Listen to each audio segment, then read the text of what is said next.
Jan from New York City saves money. Take 3.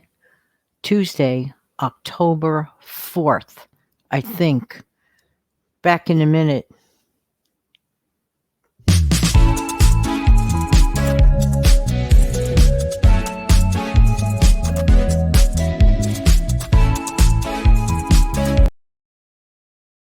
Hey, good morning. Good morning. This is Jan from New York City. My channel name is Jan from New York City Saves Money. Welcome to the Instant Coffee with Jan show. How's everybody doing today? Hope that this audio video, as always, finds everybody doing well. That was no accident. Take 3. Ay, ay, ay, ay, ay. 3 times to come across the same message. Yes, yes, yes. You know, I want to talk to you today about doing things with a good attitude. Now, I recorded 2 previous shows that were absolutely on target with the way I like to present a show. And the second time around was like the silliest thing. Now, as you know, I wear a headset to maximize your audio experience listening to the show. It has noise cancellation and this and that and that and this. Only one problem. This kind of headset, you have to pull down a little lever so that the microphone comes closer to your mouth and you see this like mouthpiece on the side of people's faces that use them. One problem, I forgot one minor thing 9 minutes into the wonderful video. I forgot and realized I didn't have that piece down. So when I went to play it back, it was like this garbled mess. Oh, no, no, no, no, no. So it reminded me of something. I was going to talk about managing our homes like a business in more detail, and I will do that on a future detail. But a future video, hello, future detail. Oh, my word. And that's what I want to talk to today instead. This is very spontaneous. You know, it really is true. If at first you don't succeed, try again. It is my utmost hope that this message comes across clearly for you guys because it does make a difference. And, you know, one of the things that I did mention, I will allude to in that video about managing our homes like a business, is that we need to pay maybe a little more attention to details. And when I say that, I don't necessarily mean that in such a minuscule manner that you feel like, I don't know, like you're cringing from all this, you know, whatever pressure you might be imagining or whatever, whether real or imagined. But sometimes just the minor details need squeaking. For example, like what just happened to me this morning. I recorded a couple of shows. One of them, there was just a flub in a word, and it sounded too garbled for my taste. One word. Imagine that. One word sounded too garbled for my taste. Now, if the word comes out garbled, then the listener can't necessarily understand what I'm saying. So I said, you know what, Jan, nix that video. No big deal. Do another one. So I got the second one straight. It was perfect. It was absolutely perfect in every way, except for one thing. The microphone.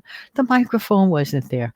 So we need to pay a little more attention to detail. That's one of the things that I did allude to in the original thought of the home management videos. You know, we can't go through life. And it does bear worth repeating the gist of it. It really does. So I may as well just take advantage of that at the same time today. It really bears worth repeating that we pay a little, just an ounce or two more of attention to our management of our homes or apartments. Ever notice when you fill out an application, for example, certain things you fill out applications for, right? In order to get a job or in order to qualify for a grant or whatever. And inevitably comes up this terminology, head of household. What does that mean? That means that someone is in charge of something at home. Head of household. Well, to me, that implies that that person is in charge of probably the financials, who is running the household. So, what is that telling you? Even officials are saying that our homes or apartments should be somewhat managed as if running a business. Now, I'm not saying go through your home or apartment and act like, like you're a floor manager dictating dictating rules and regulations. No misunderstanding on that part. Please don't do that. But paying a little bit more attention. For example, A good manager oversees everything, okay, to help things run smoothly. Like in a business, here's a pure example. I'm a little bit perfectionistic about making sure that my videos come to you every single day, Monday through Friday at 5 a.m. I am a stickler about that. Every other show that I put up, maybe it'll come out, maybe it won't come out. Those are what I call extra shows in my mind's eye. But my Monday through Friday are absolutes. Because how come? Because I know that inevitably the person that listens to this show on a regular basis will walk up to their computer or phone or tablet, tap on at some point in the day, and expect Monday through Friday, and you should expect Monday through Friday my show. I want to make sure it is there. So I'm absolutely perfectionistic about getting my audio shows, my instant coffee with Jan shows up reliably. I don't want to be like the type of situation where, well, maybe I'll put one up on Monday. If I'm in the mood, I'll put one up on Wednesday. I don't think that's fair. I don't think that's consistent, but that's me. That's the way I run things. Okay. So, too, for example, with meal planning. Now, when it comes to meal planning, this is a huge misconception, and I feel that it warrants explanation. Many people understand what I am saying, but there are a handful that don't necessarily know what I'm saying when it comes to meal planning. Some people might think that what I'm referring to, the style of meal planning, is get a piece of paper, write down every single meal. Okay, Monday I'll have fish and chips. Tuesday I'll have hamburgers and French fries. And adhering to that like it's the rule of law, for example. No, it is not the rule of law. And that choice of the outline and doing the list is purely personal and choices that you make. My version of meal planning is making sure that before I create my grocery store list, that I have an idea of what I would like to have in the next week or two, and making sure that I have either in stock in my freezer or on my stockpile or pantry, have the items available. And the items I do not have available, like the fresh items, like the meat, for example, if I need it for a certain recipe, I will make sure that I plan for it and purchase it in my, on my rather, grocery haul.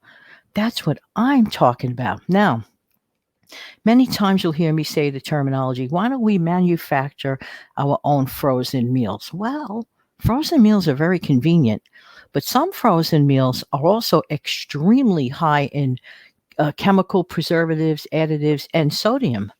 When you, quote, end of quote, I like to use the term create or manufacture your own frozen meals, you have complete control.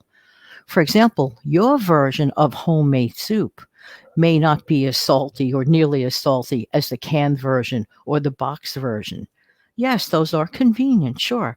But if you're watching your sodium intake, then doesn't it stand to reason to make your own from scratch low sodium soup, for example, the flavors you want, manufacturing things.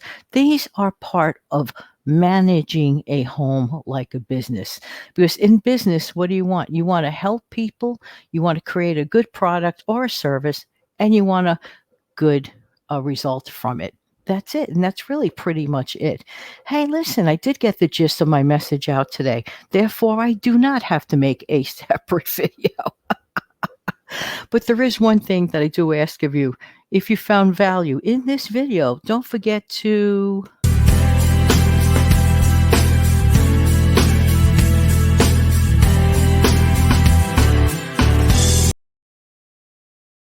have an amazing, fantastic day. Take good care now. Bye bye.